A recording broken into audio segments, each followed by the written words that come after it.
네, 각 분야 일타 강사 고수의 경제 이야기 고수경제 시간입니다. 이른바 에브리싱 랠리로 불렸던 올 한 해 주식과 금, 코인에 이어서 부동산까지 거의 모든 자산의 가격이 오르는 현상을 보였죠. 특히 부동산은 새 정부 출범 이후 불과 넉 달 안에 고강도 대책이 잇따라 쏟아졌지만 상승세를 제어하기엔 좀 역부족이었던 것 같습니다. 일각에선 이제 좀 약발이 먹히기 시작했다라는 말도 나오는데요. 과연 어떤 말이 맞는 걸까요? 고수경제 특별판 2025년 결산과 2026년 전망 부동산 편 전문가 두 분 모시고 진단하고 전망까지 해보겠습니다. 명지대 대학원의 실물투자분석학과 한문도 교수, 김인만 부동산경제연구소 김인만 소장 나오셨습니다. 어서 오십시오. 안녕하세요. 안녕하세요. 네. 참 두 분 다 내로랄 부동산 전문가들 모시고 제가 오늘 이렇게 진행을 하게 돼서 영광이고요. 네. 그런데 올 한 해 부동산 이슈가 좀 유독 더 많았던 것 같아요. 앞서 오프닝에서 말씀드렸듯이 꽤나 센 대책들이 몇 달 안에 갑자기 잇따라 나왔다 보니까 좀 그 파장도 컸는데 우선 두 분께서 올 부동산 시장 한마디로 정의한다면 뭐라고 정리하시겠습니까? 먼저 김 소장님? 저부터요? 네. 저는 한마디로 정리하면 영화 2013년에 제가 봤던 영화 About Time을 하겠습니다. 로맨틱 코미디잖아요. 그 영화를 보게 되면 네. 이제 시간 여행을 가게 되는데 계속 반복을 해도 결국에는 현실이 그렇게 바뀌지 않거든요. 그래서 저는 노무현 문재인 정부의 지금 세 번째인데 네. 이게 정책도 보게 되면 수요 억제 정책을 계속 했음에도 불구하고 집값이 올라가는 거 보면 어바웃타임 영화가 갑자기 생각이 나서 제가 말씀드렸습니다. 약간 그 닥터 스트레인지 도르마무 느낌으로 좀 돌아가는 이런 느낌인가요? 계속 반복되고 있으니까 국민들은 네. 아마 그런 마음이 좀 들지 않을까. 왜 집값은 규제를 하는데 계속 올라갈까에 대한 두려운 마음, 걱정, 불안감이 저는 이 영화가 딱 떠올랐습니다. 예, 알겠습니다. 김 소장님 어바웃 타임이라고 정리해 주셨고 한 교수님은요? 저는 한마디가 아니라 한 문장으로 하겠습니다. 네. 오세군과 갈아타기가 불러일으킨 제2차 광풍, 신정부의 맞배기 정책과의 싸움. 좀 더 풀어서 설명을 해주시겠어요? 오세훈은 다 아실 겁니다. 네. 그러니까 오세훈 시장에서 쏘아올린 공이라고 해서 뜬금없이 토호제를 풀었잖아요. 네. 그게 이제 발단이 됐고 자산가들이 서울에 입성하고 싶어 했고 그걸 일시적으로 푸니까 자산가들이 그 지방 자산가들이 엄청나게 좀 몰려왔었거든요. 그래서 3, 4년 전부터 지방 자산가들이 몰려 있었어요. 저 서울에 진입하려고. 네. 특히 강남 4구에. 근데 계속 묶여 있으니까 못 들어오다가 요번에 다 들어왔어요. 그게 이제 기폭제가 또 된 바람에 좀 포모 현상이 벌어지기 시작했죠. 그러면서 갑자기 서울 수도권에 있는 자산가들조차도 다들 몰려가는 모습을 제가 현장에서 목도하고 있고 네. 그게 이제 우리 서민 중산층 가격대까지 이어오고 그게 6월까지 폭풍장이었죠. 서울이 지방 수도권은 조용한 반면에 그러다가 신정부가 들어왔잖아요. 들어와서 6.27 딱 던지면서 또 맛보기란 표현을 쓰신 바람에 다들 막 약간 쩔었지만 9.7을 보니까 좀 맹탕 공급 이러다 대책이요. 보니까 네. 이제 불안 심리가 다시 등장을 했고 그게 쭉 치니까 10, 11호가 나왔잖아요. 조금 쇠하긴 한데 뭔지 잘 모르겠어. 그리고 뭔가 대책 같긴 한데 이게 먹히나 이렇게 헷갈리는 분들이 네. 포모 현상에 젖어가지고 이제 마지막 막차 수요. 네. 제가 볼 때 2차 막차죠. 2022년 초도 그랬잖아요. 2차 막차 수요가 있는데 다행히 이제 서울 이슈가 이제 입주 물량 부족 이슈가 내년에 있잖아요. 네. 그게 이제 넘어가고 나면 이제 새로운 시장이 좀 펼쳐질 것 같아요. 그래서 하여간 좀 혼돈스럽죠. 우리 시청자분들한테 개인적으로 저도 같이 혼돈스럽긴 한데 끝은 좀 보입니다. 개인적으로. 예, 일단 혼돈스러운 한 해였다는 거에 두 분 다 좀 의견이 일치하시는 것 같아요. 자, 앞서 한 교수님께서도 짚어주셨듯이 서울과 지방의 좀 격차가 컸던 것도 올 한 해 특징이었던 것 같습니다. 네. 부동산원 통계를 보니까 올해 서울 아파트값 상승률이 역대 최고치라고 하고 문재인 정부 때인 8%보다 조금 더 높게 나올 것으로 보이는데 올해 나타난 서울 집값 상승세 우선 평가해 주시겠어요? 많이 오르긴 했죠. 통계를 보게 되면 8.1% 네. 누적 통계. 물론 12월 끝까지 가지는 않았습니다만 12월 말까지 집계하게 되면 8.1% 이상 나올 것 같습니다. 부동산원, 한국부동산원 통계인데 문재인 정부 시절에 2018년이 8.03%, 2021년이 8.02%인데 예. 그게 통계 조작 논란이 좀 있었잖아요. 그 당시에. 그래서 사실상 문재인 정부가 더 올랐을 수도 있는데 우리가 지금 통계 조작 얘기를 하는 건 아니니까 네. 통계만 본다면 올해도 많이 올랐다. 세 번의 파동이 있었죠. 교수님께서 말씀하셨듯이 2월, 3월 토호제 풀면서 한번 네. 올랐고 6월에 불확실성 제거가 되면서 올랐고 9월, 10월 또 9.7 대책 발표되면서 또 크게 네. 한번 올랐는데 봄, 여름, 가을 다 그러네요. 있었네요. 네. 봄, 여름, 가을 다 올랐습니다. 네. 겨울은 그나마 좀 조용한데 네. 또 이게 폭풍 전야 같은 기분도 살짝 들긴 하는데 네.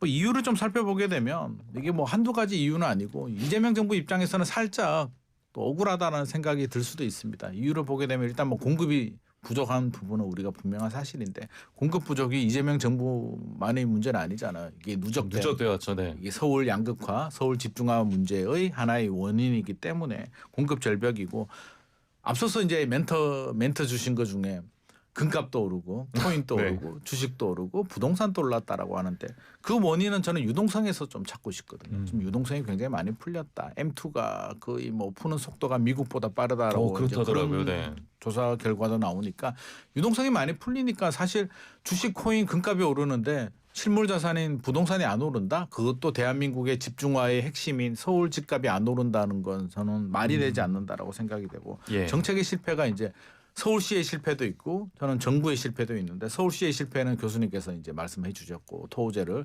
굳이 그렇게 풀어서 네. 자극을 준 거는 맞는데 작년 계엄 때부터 계속 누적은 됐잖아요. 네. 집을 사야 되는 분들이 안 사고 우리 사회의 양극화가 발생하고 있는 상황에서 토호제를 푸니까 하나의 트리거 역할을 한 거지 토호제만으로 집값이 올랐다고는 저는 보지 않습니다. 그리고 이제 97 공급 대책이 사실 맛보기다. 네. 사실 6.27 때 맛보기라고 말씀하셨을 때 많은 분들이 진짜 와 그럼 메인 디시는 도대체 뭘까? 에피타이저가 좀 센가 뭐 굉장히 네. 기대감을 막 가지고 있었는데 97 공급 대책이 본 메뉴라고 생각을 하고 뚜껑을 열었는데 그냥 135만 원라고 하니까 많이 들어봤는데 윤석열 정부 때는 270이라고 했는데 뭐 이런 생각이 들면서 네. 이제 또 실망한 분들이 포모 현상이 생기고 집값이 올랐기 때문에 이런 여러 가지 현상들이 결합된 2025년이었다고 생각이 됩니다. 이렇게 서울 집값이 급등한 결과 서울 아파트 시가총액이 1년 새에 193조 원이나 늘었다고 하는데 더 놀라운 건 그중에 83%가 한강벨트 뭐 마용성 중심으로 해서 참 83%가 몰렸다는 것도 놀라운데 그래서 올 한 해 언론도 그렇고 참 많이 나왔던 단어가 똘똘한 한 채 선호 현상이었던 것 같아요. 배경 어떻게 진단하세요? 네, 그 똘똘한 한 채 현상은 이제 뭐 정부의 제도로 빚어진 결과인데요. 한 채를 갖고 있으면 세제 되게 많다 보니까 다들 이제 다주택자분들이 이제 똘똘한 한 채로 움직이고 있고 이번에 말씀 주신 대로 이제 주로 선호 지역 강남 3구, 4구라 그럴게요. 네. 사과하고 마용성하고 한 뭐 서대문이나 동작 정도, 좀 양천구 정도 이렇게 좀 많이 움직이고 있잖아요. 8개구 정도가. 근데 이 193조 중에서 110조가 이 강남 3구 상승폭이에요. 예. 그럼 우리가 이제 평균 함정에서 좀 생겨올 게 있는데 주택 가격이 만약에 어느 단지가 5천 세대가 있는데 옆에는 300세대가 10개가 있어요. 그럼 3천 세대밖에 안 되잖아요. 네. 근데 여기에 어떤 주택 가격 상승보다 만약에 5천 세대에서 하나가 거래가 됐어요. 하나가 거래가 되면 얘는 5천 세대가 올라간 거로 계산합니다. 5천 배를 곱해요. 흔히 말하는 뭐 대장단지 이런 데 말씀하시는 건가요? 네네네. 이 평균 함정이 이제 그 부분인데 그러다 보니까 다 오른 것처럼 보니까 총액은 올라가잖아요. 그러니까 우리 코스피에서 삼성하고 저 하이닉스 주가 올라가면 코스피 지수는 올라가지만 내 주식은 안 오르잖아요. 그러니까 지금 실제로 한 18개구 나머지 네. 17개구는 집값이 정고점 회복도 안 되고 하락한 데도 있거든요. 서울에. 그러면 노원구는 계속 하락 중이잖아요. 지금도. 그러면 우리가 그거를 평균의 함정에서 벗어나야 되는데 기사들의 패턴은 뭐예요? 일단 올라가는 분위기를 계속 쓰잖아요. 물론 유동성 문제로 어느 정도 상승 예견은 되지만 도가 좀 지나치죠. 우리가 경제가 좋은 것도 아니고 소득 있는 것도 아니고 전혀 이게 앞뒤가 안 맞는 상황 속에서 다들 혼돈스러운 거였죠. 지금. 그래서 정부의 대책도 기다리고 있는데 아까 말씀하신 것처럼 약간 맹탕 같은 느낌이 오니까 다들 혼동스러워 가지고 결정적인 건 이제 최근의 거래량입니다. 네. 이런 분위기가 이어짐에도 불구하고 이게 끝물이라고 또 말씀드리고 싶은 게 거래량이 갑자기 급감하잖아요. 10, 11호에. 예. 그럼 돈들이 있으면 다 살 텐데 뭐는 이렇게 얘기하죠. 또 대출 막아서 못 산다. 그건 아니죠. 집값이 내려올 수 있잖아요. 계속 가면. 그러니까 이런 장기적으로 보신다라면 지금 집값 오른 거는 현재까지 올라간 가격을 반영한 것이고 이것이 더 올라갈 수 없다는 게 최근에 보이는 건 뭐냐면 송파나 분당 같은데 한 3, 4개월 동안 계속 상승이 한 8, 90%였어요. 네. 거래가 한 10개 있으면 60에서 70, 80%가 상승인데 최근에 와서 한 5대5로 바뀌고 있습니다. 12월 들어와서. 조금 꺾이는 네네. 건가요? 이게 이제 조금 드디어 이제 시장에 살살 스며드는 모습이 보여요. 그래서 이게 이어질지는 좀 지켜봐야겠습니다. 그러면 또 시가 말씀하신 193조가 다시 조금 더 내려갈 수 있는데 이 뉴스도 아이러니한 게 193조라는 이런 단어를 오랜만에 들어보셨을 거예요. 네. 서울 집값이 전체가 얼마인지도 모르고 뭐 이런 부분도 이 기사거리가 점점 소재가 떨어지다 보니까 찾아내서 지금 쓰는 거 아닌가라는 저는 그런 생각을 합니다. 좀 개인적으로. 숫자를 일부러 만들어낸다. 이거 아니야 네. 만든 게 아니라 네. 찾아서. 찾아서 네, 평소에 안 쓰던 네. 어떤 지표들인데 이거를 갑자기 올리는 거는 이 포모 현상을 일으키잖아요. 네. 이런 부분도 우리가 좀 같이 봤으면 좋겠어요. 예, 앞서 뭐 평균의 함정이란 네, 네, 말씀 그리고 집값 상승이 약간 뭐 송파나 분당 중심으로 꺾이는 것 같다라는 의견 주셨는데 김 소장님 의견은요? 저는 다른 의견 드리고 싶습니다. 어디가 꺾이는지 솔직히 잘 모르겠고요. 현장에 가봐도 꺾이려면 이제 급매물이 나와야 되고 집주인들이 이제 하락 매물을 내놓아야 되는데 하락 매물을 찾아볼 수가 없습니다. 거래량이 줄어든 건 사실이죠. 강력한 대책이 나왔고 전세를 끼고 사고 팔 수도 없고 대출을 막았기 때문에 우리가 집을 살려고 하면 이제 한마디로 구매 능력이 있어야 되는데 자기 자본 대출 전세인데 대출과 전세를 거의 다 틀어 막았잖아요. 그러면 집 사는데 당연히 제약을 받겠죠. 네. 우리 앵커님 같이 젊은 분들이 결혼해서 이제 집 살려고 하는데 대출 안 나오면 내가 자기 자본을 모을 수 있는 시간이 절대적으로 부족한데 집을 못 사는 거죠. 그러니까 안 그래서, 사는 게 네. 아니라 이제 실질적으로 못 집값이 사게. 너무 비싼 거죠. 그렇잖아요. 집값이 비싼 거를 지금 갑자기 뚝 떨어뜨릴 수는 없는 거잖아. 그러니까 네. 집을 못 비싼 사는 얘기도 이유를 같이 제가 해주시면 좋겠다 말씀. 그러니까 못 사는 이유를 너무 제가 비싸니까. 말씀을 드리는 건데 그럼에도 불구하고 이제 자금력이 되시는 분들은 이제 하나씩 사요. 부모님한테 어떤 부의 대물림을 받거나 본인이 어떤 또 사업 소득이 굉장히 높거나 능력이 되거나 이런 분들은 사는데 이런 분들도 좀 제한을 많이 받아요. 제가 네. 최근에 상담하신 분 보니까 부부가 전문직이에요. 월 수입이 4천만 원 정도 되시는 분인데 월 수입 4천이요. 네. 월 수입 4천인데도 불구하고 종잣돈이 많을 수는 없잖아요. 모으는데 이게 시간이 시간이 불을 필요하니까. 물려받은 게 아니라면 네. 그러면 월 4천 정도면 와. 강남이나 용산 정도를 생각을 하실 텐데 네. 대출이 20억 넘어가게 되면 2억이 나오니까 이분은 20억 아파트를 못 사요. 잘해야 20억 정도밖에 못 삽니다. 그러니까 이런 현상들이 발생을 하는데 그럼 이분이 그럼에도 불구하고 사자라고 하면 이제 송동구나 마포구나 아니면 다른 데 사겠죠. 그래서 사기는 사는데 거래량은 줄어들었다. 그럼에도 불구하고 저는 사는 사람들은 있더라. 네. 한 개가 거래가 되면 아파트는 거래비교 사례법이잖아요. 그러니까 내 집이 떨어지려면 불안한 마음에 금매로 던져야 되는데 집주인들은 입주 물량도 부족하고 네. 유동성도 많고 기준금리도 뭐 올라가는 기조는 아니기 때문에 상승에 대한 베팅을 하고 있는 거고 네. 매수자들은 불안해. 내년은 진짜 안정되는 거 맞아? 우리 결혼도 해야 되는데 집을 사시는 분들이 줄어는 들었습니다만 한두 네. 명이 사니까 여전히 신고가는 나오는 것은 아닌가. 그래서 저는 상승 기조가 꺾이지는 않았다고 생각합니다. 상승 기조 꺾이지 않았다. 그리고 한 교수님께서는 좀 꺾이는 것 같다. 이렇게 네. 좀 상반된 네. 의견을 주셨습니다. 자, 그런데 이제 토어제가 서울 전역이랑 또 경기도 12개 지역에 확대 시행이 되면서 또 많이 나오는 단어가 전세 월세화인 것 같아요. 전세 매물 줄면서 좀 제 주변 봐도 그래서 전세 매물 구하는데 어려움을 겪는 좀 지인들도 많이 봤거든요. 여기에 대해서는 어떻게 생각하세요? 근데 이게 이 언론이 참 문제인데요. 전세 매물이 심할라 이런 얘기 들으셨잖아요. 네. 우리나라는 언론이 참 나라를 망치는 것 같아요. 왜냐하면 전세 심할라 기억나시죠? 네. 성산 시형 아파트 3,710대인데 딸랑 한 건. 이게 2021년도 영끌 때 기사들입니다. 네. 줄 서서 뭐 보고. 그러니까 요즘 기사가 뭐가 나오냐면 아직 전세 난이 나지도 않았는데 마치 난 것처럼 지금 전부 도배가 돼 있어요. 프레임이. 그 얘기를 거꾸로 말씀드리면 올 초에 전세 물건이 22,000건이었어요. 네. 지금 24,000건이에요. 무슨 전세난이에요? 근데 그 올 초에 당시에는 3만으로 알고 있는데요. 데이터 보고 제가 얘기한 거예요. 오늘 보고 왔습니다. 아침에. 저는 어제 제가 틀릴 수도 있으니까 약간 전세 물건이 22,000개가 9월 달이었어. 8월 달. 막 주택 집값 오를 때 22,000까지 내려갔었어요. 그게 다시 24,000대로 왔다가 3,000 왔다 갔다 하거든요. 그럼 전세 물건이 줄지는 않았단 말이에요. 근데 지금 말씀하신 것처럼 전세 그 분위기가 나오고 있고 언론에 전세 월세화도 얘기하시잖아요. 네. 근데 전세 월세가 된 건 2018년 19년부터 이미 월세 비중이 좀 많았습니다. 유독 요새 와서 그 부분을 부각시키는 기사가 많죠. 그 부분은 아시겠지만 주택값이 많이 오르다 보니까 반전세라 그럴까요? 그 월세와 예. 그거를 이제 포함할 때 기준이 이제 조금 다르잖아요. 그런 걸 하다 보니까 우리가 백데이터 정확한 수치를 올리지는 않아요. 기사들을 보면. 네. 그렇죠. 뭐 프로테이지만 퍼센트만 올리고 그러니까 이런 부분을 볼 때 월세 현상은 뭐 앞으로 갈수록 집값이 오르면 올수록 당연히 보증금이 부족하고 중요한 건 전세 대출 한도를 좀 안 늘리잖아요. 네. 안 늘리다 보니까 월세로 갈 수밖에 없다는 얘기죠. 이 부분을 우리가 받아들일 수밖에 없고 그 현상은 뭐 계속 이어질 것 같아요. 집값이 내려오지 않는 한은. 그러니까 전세보증금과 월세하고 전세보증금 대출을 받아서 이자를 내잖아요. 네. 이 이자 비용과 월세 비용을 비교하면서 소비자를 선택하거든요. 요즘 소비자들이 뭐냐면 2, 3년부터 그 전세 사기 났잖아요. 그러고 나니까 영향이 아파트 컸던 것 사시는 같아요. 분들도 소형 아파트 들어갈 때 좀 불안한 거예요. 80% 90%를 주면 그러면 보증금 한 반 정도나 30%만 하고 월세로 가는 게 안전한 거예요.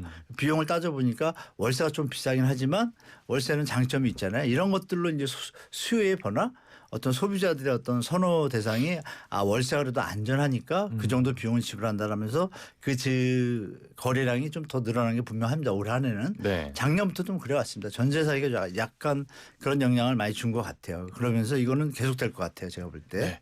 일단 올 한 해 뭐 아파트 값이 상승했다는 데는 뭐 이견은 없는 예, 것 예. 같은데 문제는 이제 내년에 네. 그 공급 물량이 좀 줄어든다는 자료가 나왔더라고요. 네.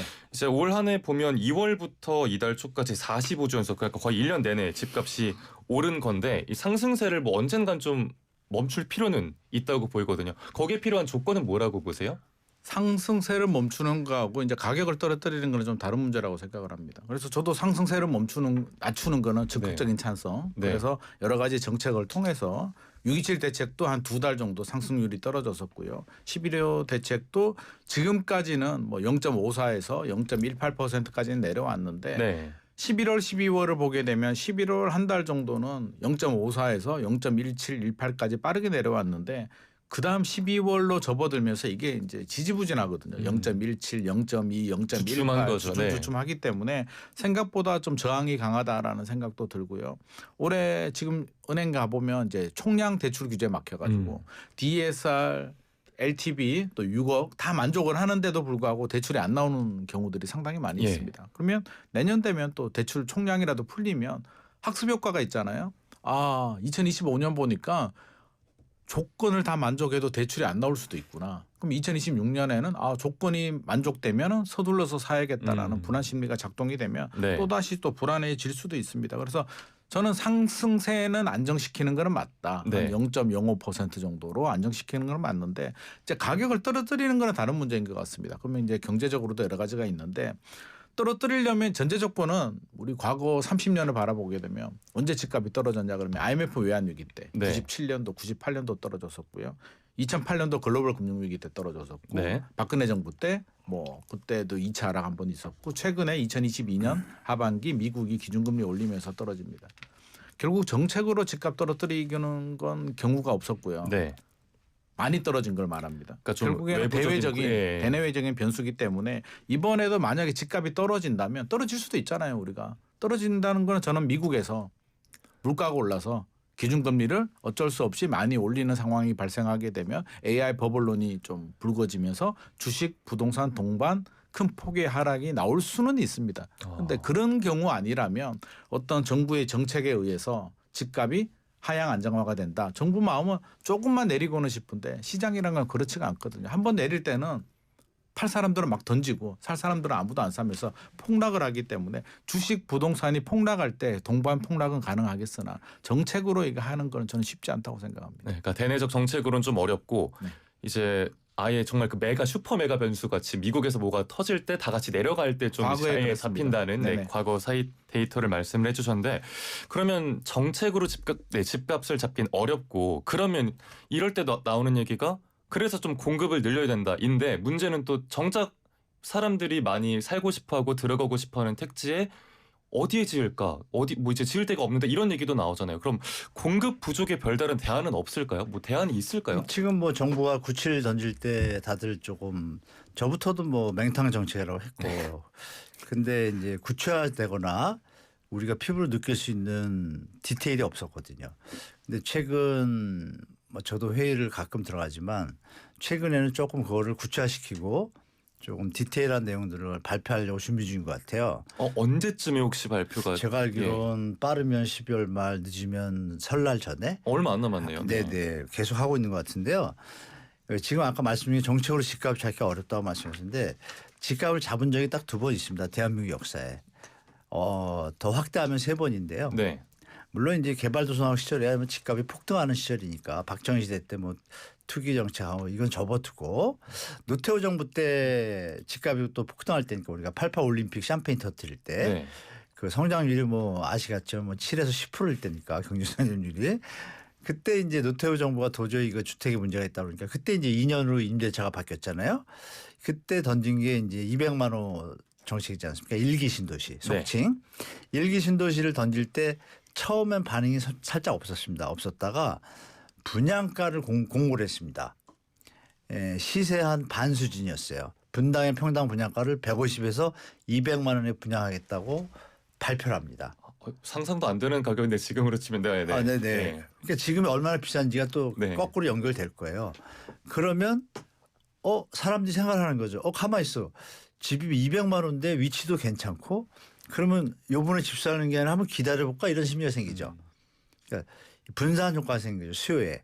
그 수요가 진짜 노태우 정부 때 군부 정권이다 보니까 또 계속 메시지를 던지니까 사람들이 그때부터 안 사기 시작합니다. 그러면서 아시는 바와 같이 98년도까지 주택 가격이 대한민국 역사상 제일 안정된 때예요. 도리어 폭락한 데도 많죠. 네. 그럼 뭐 성공했잖아요. 성공의 포인트가 뭐예요? 거기도 공급 대책은 던졌지만 분양가를 공제했다는 거죠. 자 그리고 돌아보면 MB 때 어땠어요? 서울 집값 지방 풍풍 뛸 때 서울 집값은 계속 횡보했습니다. 내리거나. MB 때도 똑같아요. 발표할 때. 그 당시 2010년대 처음에 보금자리를 발표했는데 그때 100만 원 계획이었습니다. 할 때 지금 뭐 여기서 가까운 뭐 하남 미사 고양 장항주 이런 데들이 다 보금자리예요. 네. 그 분양가가 이 강남부터 말씀드리면 세곡 내곡 등에 보금자리 했잖아요. 네. 그때 분양가를 토지 임대분은 800만 원 일반 분양 아파트는 1,200만 원에 한다고 고지합니다. 예. 공지를.